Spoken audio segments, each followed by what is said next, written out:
عید کے دن صبح صادق طلوع ہوتے ہی صدقہ فطر واجب ہوتا ہے، لہذا جو شخص صبح ہونے سے پہلے مر گیا یا غنی تھا فقیر ہو گیا یا صبح طلوع ہونے کے بعد کافر مسلمان ہوا یا بچہ پیدا ہوا یا فقیر تھا غنی ہو گیا تو واجب نہ ہوا، اور اگر صبح طلوع ہونے کے بعد مرا یا صبح طلوع ہونے سے پہلے کافر مسلمان ہوا یا بچہ پیدا ہوا یا فقیر تھا غنی ہو گیا تو واجب ہے۔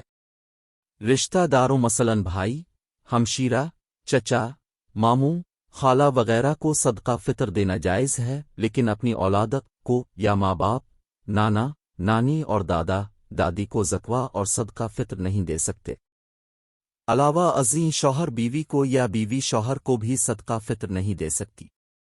باقی صدقہ فطر کی مقدار گندم کے اعتبار سے 2.25 کلو گندم یا 2.25 کلو گندم کی مارکیٹ کی قیمت ہے، احتیاط کے طور پر 2 کلو گندم یا اس کی قیمت کا حساب کر لیا جائے۔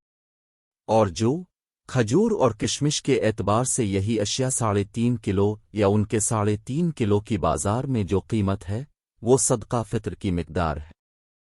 علماء کے مطابق کم سے کم فطر کی مقدار 2 کلو آٹے کے برابر ہوگی، جو کہ 320 روپے بنتی ہے، جو کہ حساب سے فطر اور فدیہ 4 کلو ہوگا جس کی مقدار 480 روپے ہوگی۔ کھجور پر صدقہ فطر 4 کلو ہوگا اور ایک روزے کا فدیہ 2800 روپے ہوگا۔ درجہ اول کی کشمش کے حساب سے 4 کلو فطرانہ اور ایک روزے کا فدیہ 6400 روپے ہوگا۔ کشمش درجہ دوم پر 4 کلو فطرانہ اور ایک روزے کا فدیہ 4800 روپے ہوگا۔